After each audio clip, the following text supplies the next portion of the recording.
चौथ्या टप्प्यातलं मतदानाला सुरुवात झालेली आहे। सकाळी 7 वाजल्यापासून मोठ्या संख्येनं पुण्यातील कोथरूड भागातील मतदार जे आहेत ते मोठ्या संख्येनं बाहेर पडलेले आपल्याला पाहायला मिळत आहेत।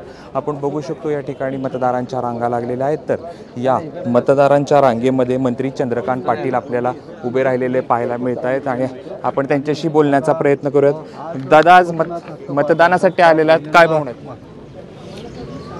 हे खरं आहे की माझं मतदान पुण्यामध्ये मी पहिल्यांदा करतो आहे। उत्साह लोकांमध्ये प्रचंड आहे।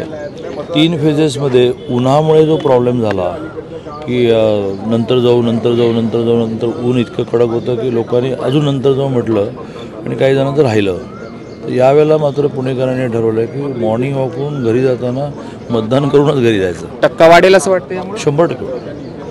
हे आता अंदाज सांगणं बरोबर नाही, कारण अंदाज सांगून ते बरोबर ठरलेले आहे तर त्यावरही टिप्पणी होते। पण माझं म्हणणं आहे की गेल्या वेळच्या मतदानापेक्षा आणि ह्या वेळच्या 3 फेजच्या मतदानापेक्षा नक्की टक्का वाढेल। एकूण राज्यात आज ज्या पद्धतीने चौथ्या टप्प्याचं मतदान पार पडते, ओव्हरऑल सगळं राज्यातच मतदानाची टक्केवारी वाढणार असं एकूण चित्र दिसते।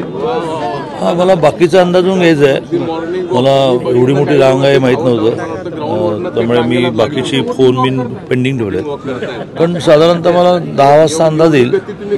आता पहिला जो अंदाज मी घेतला त्याच्यामध्ये सर्वच ठिकाणी ही 6:30ला रांगेत उभे राहण्याचा ट्रेंड आहे। प्रचाराचं जे काही रणधुमाळी साधारणतः महिनाभरापासून सुरू होती, अनेक मुद्दे, विकासाचे मुद्दे असू दे किंवा आरोप प्रत्यारोप होताना पाहिजे, राजकीय नको येते। आत्ताच निवडणूक अधिकारी सांगून गेले गेटच्या बाहेर राजकीय करा। तर तुम्ही मला मतदानाचं विचारलं ते मी सांगितलं। दादा, तुम्ही चिठ्ठी वगैरे घेऊन आलाय, नेमकं त्याच्यामध्ये काय काय आहे? कधीपासून? नाही, हे आपलं माझं पाकिट आहे। तुमच्याकडे चांगलं असतं, मी आपलं कागदामध्ये पैसे ठेवतो। पण हे निवडणूक आयोगाने ह्याला खूप चांगलं केलं आहे। प्रत्येकाच्या घरी जाऊन अशी स्लिप दिली आहे आणि कार्डही खूप स्मार्ट डेव्हलप केलं आहे। तर उगाच अडचण नको म्हणून मी दोन्ही घेऊन आलो। तडाखा नको म्हणून या ठिकाणी जे आहे ते मतदार बाहेर पडलेले असल्याचं चंद्रकांत पाटील म्हणतात। आणखी काही मतदार आहेत आपल्यासोबत। आज सकाळ सकाळी मतदानासाठी आलात तुम्ही? हो, मतदान करणं आपलं कर्तव्यच आहे आणि सकाळी सकाळी म्हणजे लवकर मतदान केलेलं बरं। आणखी काही मतदार आहेत आपल्यासोबत। आज सकाळी तुम्ही मतदानासाठी आला, नेमकं कारण काय? आम्हाला गर्दीच्या अगोदर मतदान करायचं आणि दादा पाहिजेत आम्हाला। दादा सकाळी येणार म्हणून आम्ही सकाळी लवकर आलो।